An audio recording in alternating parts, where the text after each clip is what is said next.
రాజకీయ నాయకుడు రాజకీయం చేయడమే కాకుండా రాష్ట్ర ప్రజల గురించి ఆలోచిస్తే ఎలా ఉంటుందో వైఎస్ జగన్ చేసి చూపించాడు. గత కొన్ని రోజులుగా ఆయనపై వస్తున్న ట్రోలింగ్స్ ని చూస్తుంటే మంచి చేసిన వ్యక్తి గురించి ఇంత దిగజారి మాట్లాడటమేంటి అనిపిస్తోంది. జగన్ చేసిన మంచిని ప్రజలు మర్చిపోయారేమో, కాని ఆయన అభిమానిగా నేను ఏమాత్రం మర్చిపోలేదు. రాజు ఎక్కడున్నా రాజే. ఇదేదో సినిమా డైలాగ్ కాదు. ఆంధ్రప్రదేశ్ మాజీ ముఖ్యమంత్రి వైఎస్ జగన్మోహన్ రెడ్డికి సరిగ్గా యాప్ట్ అవుతోంది. ఎందుకంటారా? మొన్న ఆ మధ్య తిరుమలలో తొక్కిసలాట జరిగి 6 చనిపోయారు.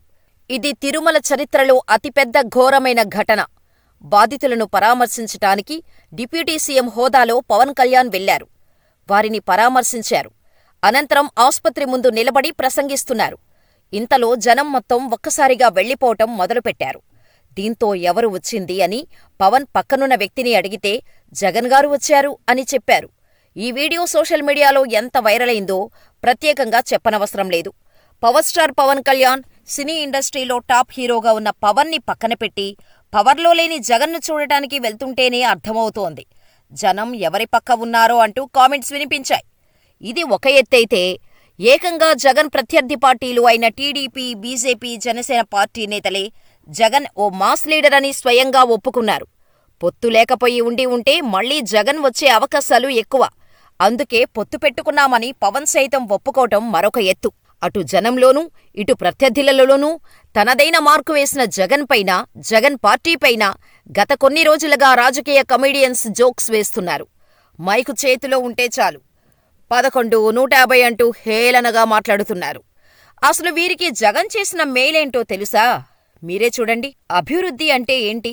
లంచాలు, వివక్షలేని వ్యవస్థ, విద్య, వైద్యం రంగాలలో విప్లవాత్మక మార్పులకు శ్రీకారం, 17 మెడికల్ కాలేజీల నిర్మాణం, 4 పోర్టుల నిర్మాణం, 10 ఫిషింగ్ హార్బర్ల నిర్మాణం, ఈజ్ ఆఫ్ డూయింగ్ బిజినెస్లో వరుసగా 3 ఏళ్లుగా ఫస్ట్ ప్లేస్లో రాష్ట్రం. ఇది కాదా అభివృద్ధికి నిదర్శనం? ఇదంతా కేవలం వైఎస్ జగన్మోహన్ రెడ్డి అధికారంలో ఉన్న 5 ఏళ్లలో సాధించిన ఘనత. జగన్ హయాంలో 2 ఏళ్లు కరోనా కారణంగా సతమతమైనా జీడీపీ వృద్ధి మాత్రం తగ్గలేదు అంటే అర్థం చేసుకోవచ్చు జగన్ పాలన ఎలా ఉండేదో. 18 ఏళ్లు దాటిన వాళ్ల గురించే ఏ రాజకీయ నాయకుడైనా ఆలోచిస్తారు అనే విధానాన్ని సమూలంగా మార్చేసింది వైఎస్ జగనే. ఆంధ్రప్రదేశ్ చరిత్రలో గతంలో ఎన్నడూ లేని విధంగా విద్యారంగంలో వైఎస్ జగన్ ప్రభుత్వం విప్లవాత్మక మార్పులు తెచ్చింది.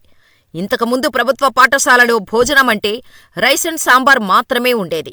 కానీ జగన్ ప్రభుత్వంలో రోజుకొక మెనూ పెట్టి పోషకాహారాన్ని అందించేవారు. అంతేనా, చిక్కీలను సైతం అందించేవారు.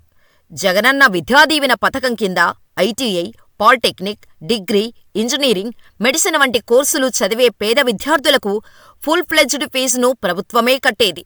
జగనన్న వసతి దీవెన పథకాన్ని ప్రవేశపెట్టి హయ్యర్ స్టడీస్ చదివే విద్యార్థుల భోజన, హాస్టల్ ఫీజు ఖర్చుల కోసం ఏటా 20,000 చొప్పున అందించేవారు జగన్.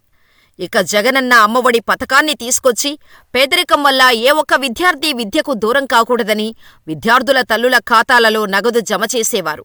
ఇక విద్యార్థులు స్కూలుకి రాకపోతే తల్లిదండ్రులకు మెసేజ్ వెళ్లేలా సిస్టమ్ను ఏర్పాటు చేశారు జగన్. వరుసగా 2 రోజులు స్కూలుకి వెళ్లకపోతే వాలంటీర్లు విద్యార్థుల ఇంటికి వెళ్లి కారణాన్ని కనుక్కొని టీచర్స్కి అప్డేట్ చేసేవారు. కరోనా మహమ్మారి వల్ల ఇళ్లకే పరిమితమైన విద్యార్థులను చూసిన జగన్ చలించిపోయారు.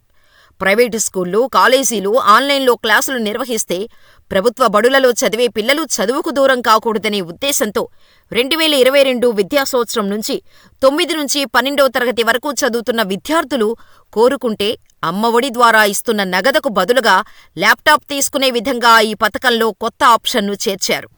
వసతి దీవెన కింద ఆర్థిక సాయం పొందుతున్న విద్యార్థులకు కూడా ల్యాప్టాపులు పొందే ఆప్షన్ కూడా ఇచ్చారు. ఇదంతా కేవలం టీజర్ మాత్రమే. ట్రైలర్ విషయానికి వస్తే గవర్నమెంట్ స్కూల్స్ని కార్పొరేట్ స్కూల్స్కి ధీటుగా తయారు చేశారు. మన బడి నాడు నేడు కార్యక్రమాన్ని మొదలుపెట్టి ప్రభుత్వ పాఠశాల రూపురేఖలనే మార్చేశారు. స్మార్ట్ టీవీలు, స్మార్ట్ బ్లాక్ బోర్డ్, ఇలా ఒక్కటేమిటి, టెక్నో స్కూల్స్ అని చెప్పుకునే కార్పొరేట్ పాఠశాలలకు ఏమాత్రం తగ్గకుండా గవర్నమెంట్ స్కూల్స్ని తయారు చేశారు జగన్. నాలాంటి పేద, మధ్యతరగతి కుటుంబాలకు చెందిన పిల్లలకు హైటెక్ చదువులు చదివించారు. హైటెక్ జాబ్స్ చేయాలంటే అంతకన్నా ముందు హైటెక్ చదువులు చదవాలి అని గుర్తు చేశారు జగనన్న. ఇంతేనా, గాంధీ కలలు కన్న గ్రామ స్వరాజ్యాన్ని నిజం చేసి చూపించారు జగన్. ఎలా అంటారా? గవర్నమెంటు పథకాలు రావాలంటే అధికారి చుట్టూనో, ఏ రాజకీయ నాయకుడి చుట్టూనో ప్రదక్షిణలు చేయాల్సిన అవసరం లేకుండా స్వయంగా ఇంటికే అధికారులు వచ్చేలా చేశారు. వాలంటీర్ వ్యవస్థను పెట్టి సంక్షేమ పథకాలు నేరుగా లబ్ధిదారుడికే అందేలా చేశారు. గ్రామ, వార్డు సచివాలయాలను నిర్మించి గ్రామంలోనే అన్ని రకాల సేవలను అందించటం మొదలుపెట్టారు జగన్. పండు ముసలాళ్లకు, దివ్యాంగులు పింఛను కోసం పడిగాపులు కాసే రోజులకు ఫుల్ స్టాప్ పెట్టి ఇంటి వద్దకే వాలంటీర్ వెళ్లి వారి చేతులకే డబ్బు అందేలా చేశారు జగన్. అధికారంలోకి వచ్చిన 58 నెలల్లోనే 2.32 లక్షల మందికి కొత్తగా ఉద్యోగావకాశాలిచ్చి ఒకే నోటిఫికేషన్ ద్వారా గ్రామ, వార్డు సచివాలయాల్లో 1.34 లక్షల ఉద్యోగాలను భర్తీ చేసి రికార్డు సృష్టించారు జగన్. విద్య తర్వాత జగన్ అధిక ప్రాధాన్యత ఇచ్చింది వైద్యానికే. మాబోటి పేదవాడికి ఆరోగ్యశ్రీ పథకం ద్వారా క్యాన్సర్ వంటి రోగానికి సైతం ఫ్రీగా ట్రీట్మెంట్ చేయించుకునే అవకాశాన్ని కల్పించారు. ప్రతి జిల్లాలో మెడికల్ కాలేజీ ఏర్పాటు చేయాలనే లక్ష్యంతో కొత్తగా 17 కాలేజీల ఏర్పాటుకు కేంద్రం నుంచి అప్రూవల్ తీసుకురావడమే కాదు, వాటిల్లో 5 కాలేజీల నిర్మాణాన్ని యుద్ధ ప్రాతిపదికన పూర్తి చేసి ప్రారంభం కూడా చేశారు.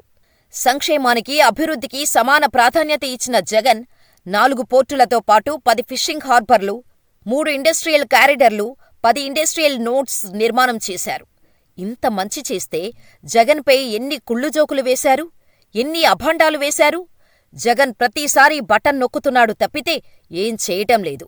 ఆ బటన్ మంచం మీద పడుకున్న ముసలమ్మ కూడా నొక్కగలదు అంటూ హేళన చేసిన చంద్రబాబుకి పాపం ఇప్పుడు బటన్ కనిపించటం లేదనుకుంటా.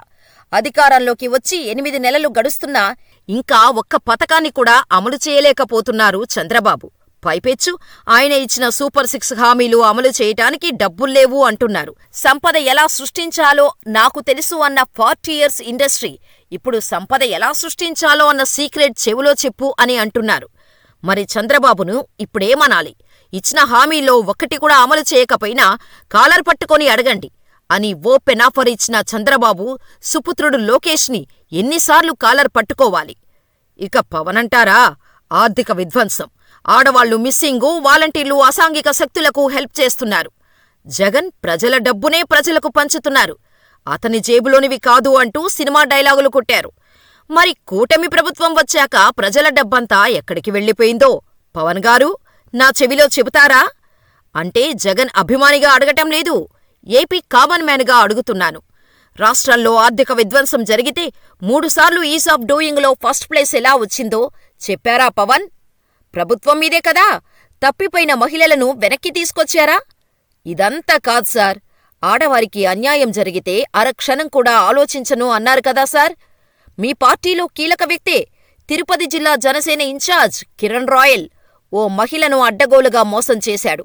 స్వయంగా ఆమె మీడియా ముందుకు వచ్చి పవన్ గారు స్పందించండి అని వేడుకుంది. ఏం చేశారండి ఆ విషయాన్ని? పోనీ ఇదంతా కాదండి, జిల్లా కూడా దాటని ప్రభుత్వ పాఠశాల విద్యార్థులను ఐక్యరాజ్య సమితిలో ప్రసంగించేలా చేశారు జగన్. బెండపూడి గవర్నమెంట్ స్కూల్లో ఇంగ్లీష్ యాక్సెంటుతో దేశం మొత్తం రాష్ట్రం వైపు చూసేలా చేశారు జగన్. మీరు వచ్చిన 8 నెలల్లో రాష్ట్రంలో వచ్చిన అభివృద్ధేంటో చెప్పగలరా? జగన్ హయాంలో వచ్చిన గ్రీన్ ఫీల్డ్ కంపెనీలను మీరు ప్రారంభించి హడావుడీ చేయటం కాదు, దావోస్ నుంచి ఉత్తి చేతులతో ఎందుకు తిరిగి వచ్చారో సమాధానం చెప్పండి. జగన్ చేసిన మంచినంతా మీ ఖాతాలో వేసుకోవటం కాదు, ముందు మీరిస్తానన్న సూపర్ 6లను డకౌట్ కాకుండా అమలు చేయండి. ఇది నేను జగన్ అభిమానిగా అడగటం లేదు, ఏపీ కామన్ మ్యాన్గా అడుగుతున్నాను.